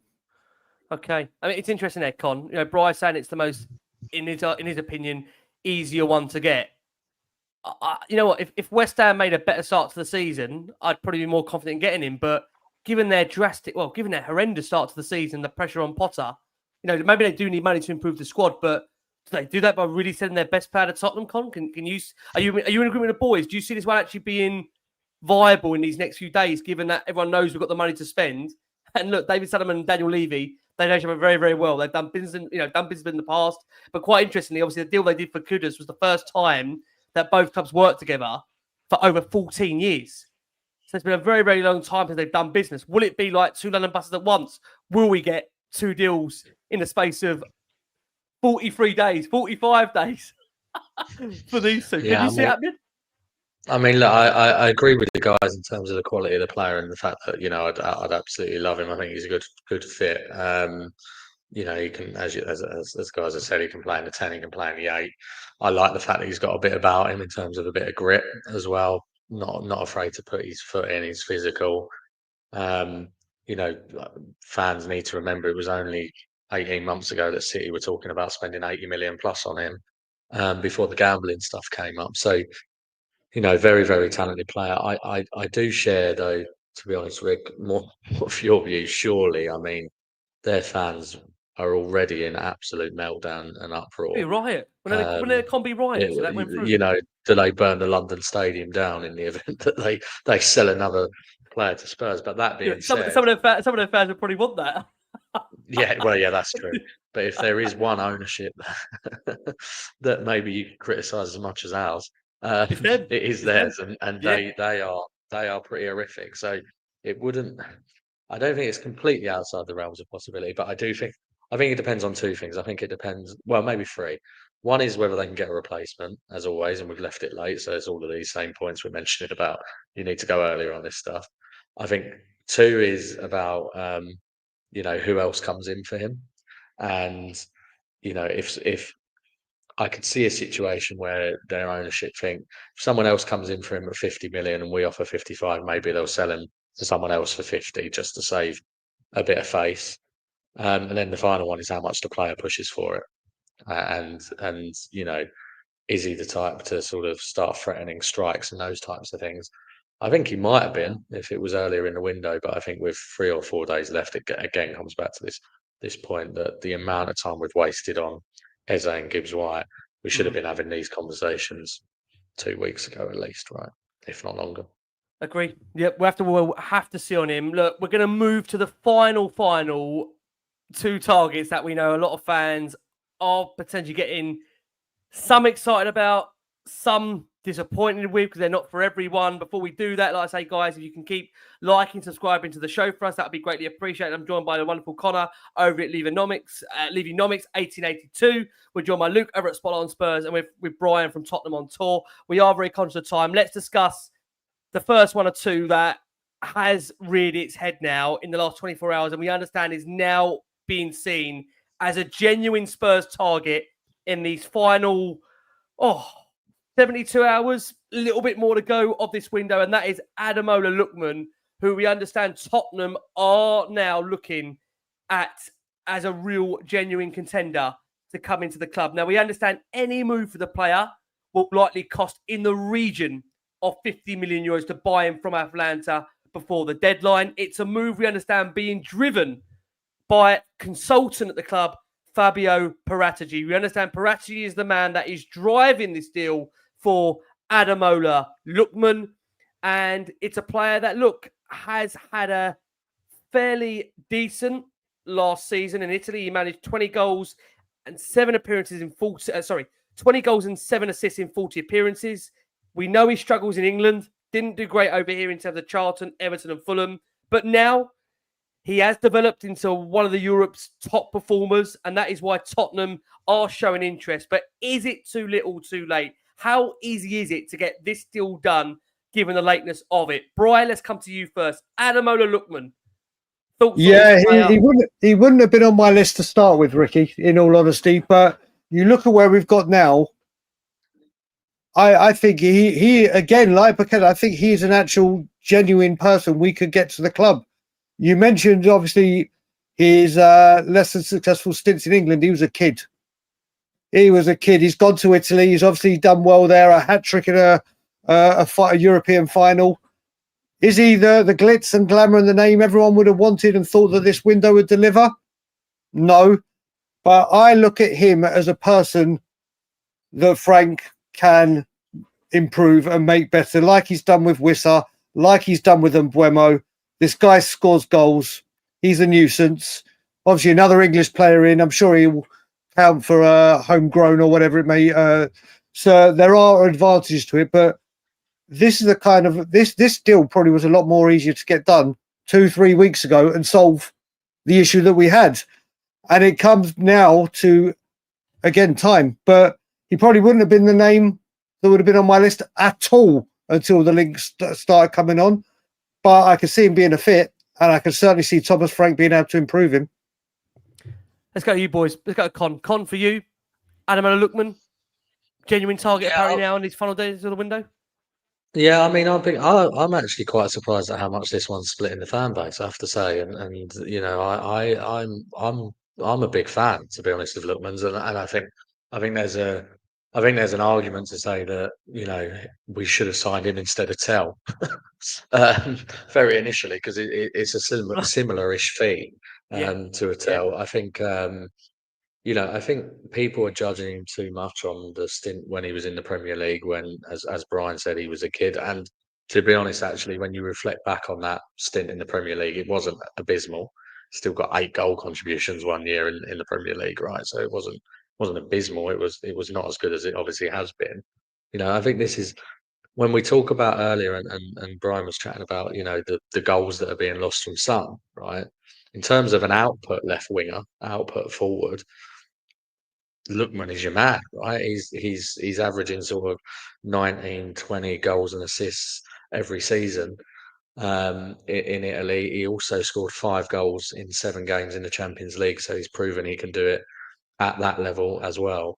My only slight concern with him, to be honest, is the whole AFCON thing, so you're going to lose him to that. But I think, look, 27, homegrown, as I say, 3 seasons on the bounce, getting sort of 19, 20 goals and assists in the league. For me, it's not a punt. I think it's a really good price, and I absolutely would be in favour of getting this one through. Okay, Luke, your feelings on Ademola Lookman? Time running out, big fee involved in there, 50 million euros. I completely agree. Someone just put it in the chat as well, and I've been saying this. Kevin De Bruyne and Saladin, they failed in the Premier League. Look what they become. So I think that the fact that he's had the experience in the Premier League, if he's willing to come back, then that probably says something about him and his character. He knows what the expectation is, and he obviously feels he can get to that level. I can understand, and I actually agree with both in terms of he wouldn't have been there at the start of my window. He probably wouldn't have been my number one go-to. And although I don't think we should just sign players for the sake of signing players, we also need to sit in a situation as fans and understand that we need someone to come in that has quality. And it's okay going, no, actually, Lookman's not the guy, and Savinho's off. And who are you actually going to then? Because we're going to get to November time and we're all going to go, there's a left winger we should have signed. So we need to understand that their upgrades need to happen in this team. And it might not be your number one target, but again, this is a player that has quality, has scored goals, has done it in a big league. And this isn't the sort of player that we're normally targeting. So I think sometimes we do get a bit confused. We want the perfect player, the one that's perfect for this and the perfect for that. But actually, we just need to upgrade this team. We need better players than what we've currently got. And he's an upgrade on what we've got. But also, I think the other part of it, and this is it for me, if it's a player that I'm not quite sure on, but Frank wants, then I'm happy with it. If this is a player I'm not quite sure on and it's a club signing, then I'm not so sure on it. So I think that depends in where is the driving force coming from. Is it the club that have suggested this? Is it Frank's turned around and said, actually, I could really work with this guy? And then I think my opinion of that signing may change ever so slightly. Obviously, probably won't find out the ins and outs of that. Yeah. But that I think he's a good player. I agree with Connor. I'm surprised it's split as many. I can understand, as I said, him maybe not being everyone's number one. Yep. Number ones and twos have probably gone out the window now. We're so far in. We need to get players in that improve this team, and in my eyes, he improves the team. He does. Will Tottenham get him over the line? That's the question. Look, let's go on to the final target, which I know is getting a lot of fans excited, but at the same time, in trepidation because we do know that Tottenham are not the only team in the race for this player. And we know that if Tottenham are in a battle with other teams, direct rivals, it doesn't work out, we fear the worst because of what's happened this window. We understand Spurs are now back in the race for Xavi Simons, and they have held talks over a pre-transfer deadline day bid, which will rival Chelsea for the player. Now, Spurs are understood to hold a good, might be a first in a while, Spurs are understood to hold a good working relationship, specifically Daniel Levy and Oliver Mintzlaff, between RB Leipzig and Spurs. There is optimism he would be open to a move to North London despite his apparent interest in joining Chelsea. Key thing here to note about Xavi Simons, he has already agreed personal terms with Chelsea, but no club-to-club agreement is in place between RB Leipzig and Chelsea. Now, what's also key as well, we understand at this point, Christopher Nkunku and AC Milan, that deal is progressing. Personal terms are understood not to be an issue. Nkunku wants AC Milan, and the talks are well advanced. Chelsea and AC are discussing the transfer fee, which will be in the excess of a reported 30 million. Now, if that deal gets done, that would mean that would free up potentially the move of Xavi Simons to Chelsea. He's been a player they've wanted all summer. Simons, we understand, wants Chelsea, but he's also open to a move to Spurs, where we heard this before about a player being open to Spurs, but also having pre-agreements or solo agreements with another club. The player has to be convinced by Tottenham. That's what we understand. He currently earns 11 million euros annually and does have high salary demands. Key things here, Leipzig are understood to be open to his sale. Simmons wants a move, but Tottenham's situation is the only way they're going to move forward with this deal is having confidence that Chelsea are not going to steal the player away, given what has happened over these last 2.5 weeks with Tottenham and the negotiations with other clubs, and as we've seen, respective teams coming in. The player's goal, he wants to play in the Premier League, for which he's engaged a well-connected consultant, Ali Barat, in England, to get this deal done. I mean, I have to come to you if I can, Con, for you. Xavi Simons, it would be a statement signing. It would be a statement of intent. Realistically, though, how easy is this deal to do at this stage of the window with, as we've said, other clubs also in the mix, Chelsea being, again, a big rival to Tottenham? So I think this one's easy in the respect of he will move this summer. You know, it's not like one of the other ones where we're discussing where, you know, the club might not let him go because of trying to find a replacement or whatever. I think for me, it sounds like he's going to go to Chelsea. I mean, obviously, it's been spoken about all summer. I think the delay has just been in terms of them getting players off of their A list so that they can comply with the UEFA financial sanctions put on them. And obviously, we've seen Nkunku, it sounds like, will be going to AC, Jackson to Bayern Munich. So that feels like they're freeing up those positions to get Garnacho and Simmons in. I mean, you said it would be an absolute statement signing. I think he's outstanding. You know, I think the other thing for me, I think he'll suit the Premier League. I think he's a pretty stocky and physical number 10 as well. But, you know, back to Brian's point about goal contributions, massive provider of goals and assists. He would be literally perfect. But unfortunately, I think we're all getting ready to be hurt again, aren't we? And I think he's going to Chelsea. Yeah, I've got to say, just Con, on your point, you're echoing a lot of, I know, what the viewers at the time of watching this show are also feeling. So that the common consensus is that the player, coming over to you, Bri, wants Chelsea. You know, and what did Frank say? He only wants players that want to play for the badge, want to wear the shirt. Are we giving ourselves up here for another high-profile transfer failure by even entering the race for someone like Simmons, who we understand, by all accounts, has had his heart set on a move to Stamford Bridge? How do you look at it for you, Bri? Yeah, I mean, what you've just echoed with Thomas Frank says everything, doesn't it? It really, really does. Now, when you started saying that Leipzig have a good relationship with Tottenham, well, wouldn't you if you've given Timo Werner to Tottenham for 18 months? You'd love that. You'd love that relationship. Some people have said it in the comments, but you'd love that relationship, wouldn't you? Well, you keep that relationship going. Xavi Simmons would be exceptional. Would be exceptional. He wants Chelsea, though, doesn't he? He wants Chelsea. This deal, if this deal could get done now or before deadline day, this has the potential to be either as big as when we signed Rafa van der Vaart or as bad as when we signed Nelson and Zaha. That's the way. We either go in and get him. It's like, oh my God, this is epic. Look what we've delivered on the final day. Yeah. Too late with everything else that we needed, but it will be an epic signing for this football club and a show of intent and getting that one over the line. Or it could end miserably and he ends up at Chelsea and it's like Nelson and Zaha and it's more wasted time, isn't it, Ricky? We've got to look at it now. If they're saying we've just spent this stream this summer talking about time wasted, if the guy has agreed terms with Chelsea, the guy said, my heart is in Chelsea. Why are we not going for players that want to come to this football club and don't have their heart set elsewhere and using us as an alternative? Would be incredible, like Connor said, in the Premier League. I just can't see a world where we pull this off. I just can't see a world. And it could be so embarrassing. I said, can you imagine the banter of getting done by Arsenal and Chelsea in the same way by players that we desperately need? The optics are just awful. So as much as I think he'd be a star at Tottenham, I just don't think this is realistic.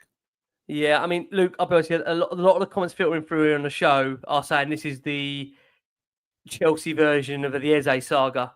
You know, getting ourselves embroiled in this mess for this player. Look, we've said very talented, would be a statement signing, but there goes the gamble again. If you're going to go in for, as you said, Luke, that level of player and you get beaten for him, now with some of that we've had, after losing out on Eze, after the Nkapia hijack as well, you can't go for a third player and be hijacked. You can't have that. And you can't have it by both Chelsea and Arsenal in one summer. So, Luke, what do the club need to do in this one? Because, again, the suggestions are Tottenham, and we've heard this before about Eze, they weren't going to go back in for Eze.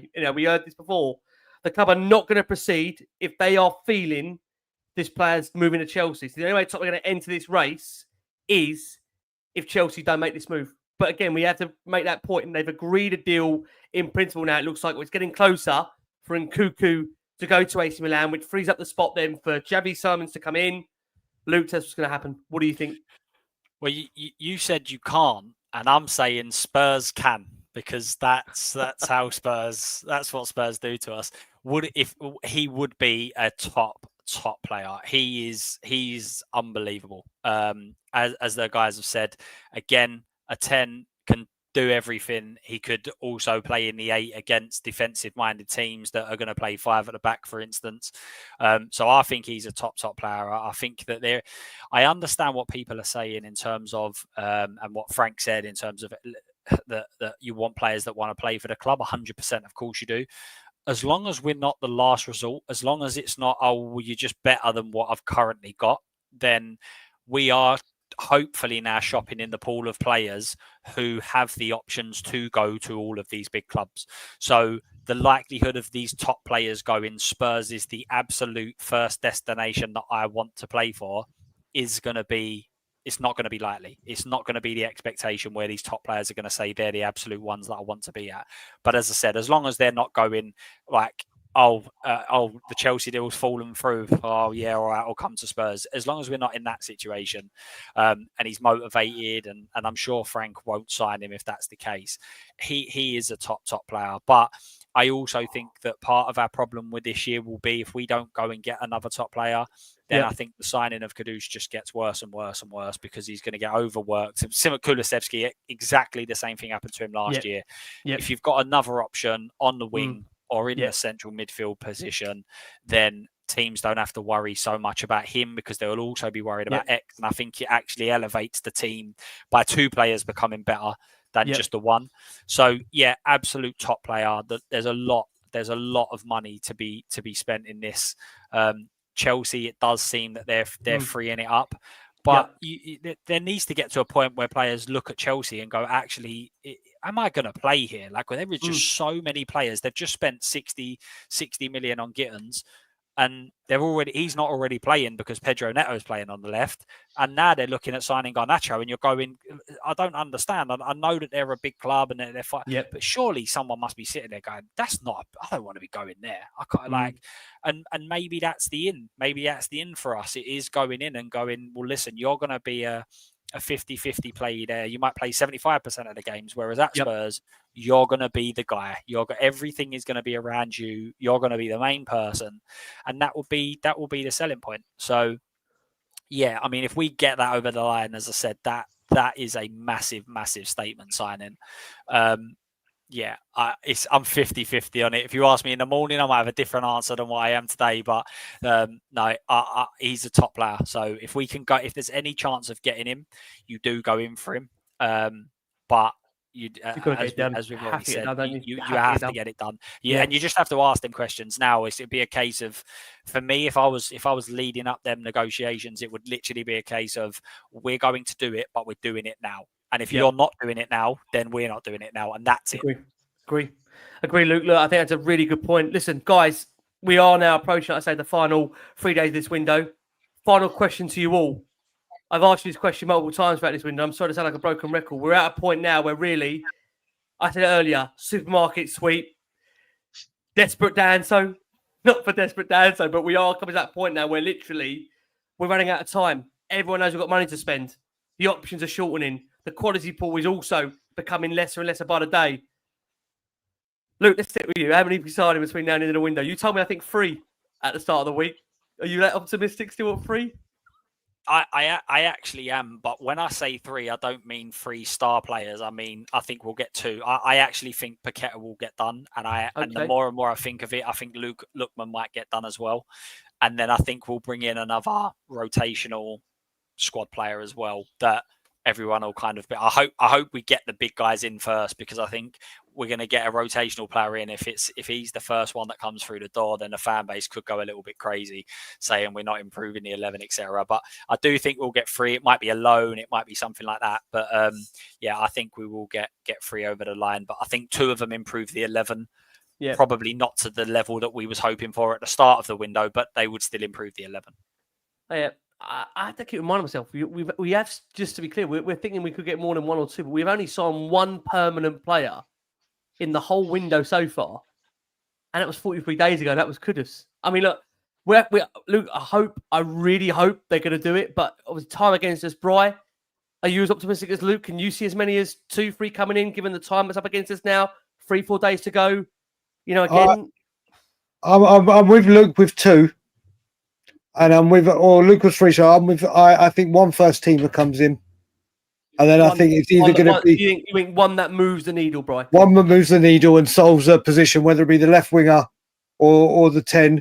And I think, like Luke, I think, like I said, I think it might be Paqueta. And then I reckon there'll be another loan with option to buy, or 1 for the future that will come in, that will just be backup and to beef the squad up, so to speak.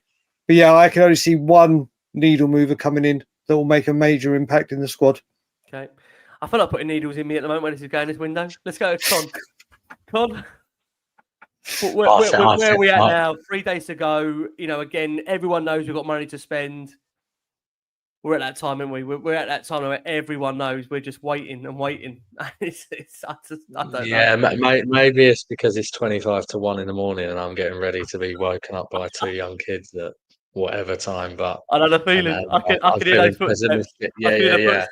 I'm thinking 1 signing, to be honest. I think I've lost all faith in them. If we've gone through all this for 1 signing, that better be a bloody good signing, I tell you.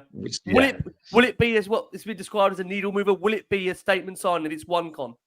Can't be a rotational player. I think it'll be one starting 11 quality signing, whether it's as good as the guys were saying. Yeah. And I think the worry for me, and we've spoken about a lot, is you know, it looks like now we've got the manager, doesn't it? You know, I know it's early days, Agree. But it looks like, and my worry is when those games start coming thick and fast, it doesn't matter how good he is. Yep. You know, you're going to get injuries. Maybe we won't get as many as we did in the past, but we will get injuries. and we need 3 or 4 signings to thicken out this squad. I mean, even if you just look in terms of numbers, the squad is starting to look really, really light. Yeah. So we need 3 to 4 signings. So I hope Luke is right, and I hope I'm wrong, and I hope it is 3. Yeah. I think the only other way to look at this as well is whether we can agree on the number or how many come in. I think all Spurs fans will just be relieved for the first time ever, 7 p.m. Monday, when it says window shut. And it's like, right, all this nonsense can go to bed. We can review what happens after, but we haven't got to listen to this nonsense until January, people. Even the nonsense that we're saying. 3 months of sanity and no ITK nonsense, and then we're back again in January. The other Luke, part of it, give us a ball, Luke. Give us a ball. The other part of it is that, and I think this is another thing that we actually forget, is that previous to this window, the last 3 windows, we've only signed 1 player that improves this 11, which is Solanke. And a lot of people would argue that he didn't improve the 11. It was only that Richarlison was never fit. So this isn't a case of, like, we've not gone into this window where it's a case of, right, we really need to start building, or this is a case of we should have been building for the last 3 windows, and we've spent a hell of a lot of money, but them signings haven't been good enough. They haven't been to the level we need them to be at. So not only are we in a situation now where we're trying to up our level, we're actually behind, because we should have been doing this for the last 3 windows. And that's where I think part of this problem lies, is that everybody says about the amount of money that was spent under Ange, and everyone says about the amount of first-team players brought in that first window. But actually, ever since, the windows have been nowhere near good enough. Like, there's been the odd player that might become good, or for that price, like Bergvall, for instance, that's worked out well. But he wasn't brought in to improve the 11, and that's where we need to get to, where we're improving this 11 all of the time. Because for the last, as I say, the last 3 windows, we've been going squad player, good squad player, good squad player, and now we're sitting there going, the squad ain't good enough. So therefore, what we've been doing in the last 3 windows has been nowhere near good enough. So that's why I'm optimistic on the 3, because I'm hoping that they realise the mistakes that have been made in the last 3. Yeah, well, listen, even in this window, there's been so many of those mistakes that have been made. Listen, 3 days to go. We'll be with you every step of the way. So will these gentlemen. They'll be with us throughout this. God help them. Con, thank you so much. Well, we will be doing a bit of a window debrief, which I think Con will need to lay down for a week before we do that. Because we don't know what's going to be coming in these next 3 days, I tell you, honestly. Yeah, indeed. Unless we can get these 3 deals done that Luke's promised. I think that's going to be a pretty depressing debrief, isn't it? We should be done in. That should be the quickest ever last one on Spurs ever. That should be such a quick show. We'll call it a post-mortem, right, rather than a debrief. I think that's probably more apt. Con, you've been a star. Look, over at Levynomics 1882 on X. Please make sure you give him a follow. We'll be seeing more of Con between now and in this window, I promise you. Luke, thank you so much. Luke over at Spotlight on Spurs. What must Luke think he's been thrown into this week? Quite literally, armbands off, thrown into the deep end and just see how you get on. But he has floated. He's not sunk, but it's tempting in these last 3 days, given what could come. We all need a lifeguard to rescue us. Will that lifeguard rescue us? Will it rescue Brian Dagul? Will it rescue us all? Brian, thank you so much over at Tottenham on Tour. Pleasure. It's all coming to a head, Brian, isn't it? It's all coming to a head now. Yep. Just quickly, I will say it's very important that people go to Change for Spurs' protest on Saturday. It's very important that the numbers are there. Obviously, you're going to hear loads of rumours that the numbers, that the deals are going to come in. They're all ramp up. They're all itching to go and ready. It's nonsense. If anyone is going to that game or can get to London and support the great Change for Spurs with the people that are trying to make an impact in some way, size, shape or form, please do so. Brian, thank you so much. We're going to hear more from that on Bill later this week, from Con, from Luke, from Brian, from me. We've been the last word on Spurs. We'll be with you every step of the way. Please keep liking. Please keep subscribing. From us all, let's hope for more. As always, thank you so much for your support. Come on, you Spurs.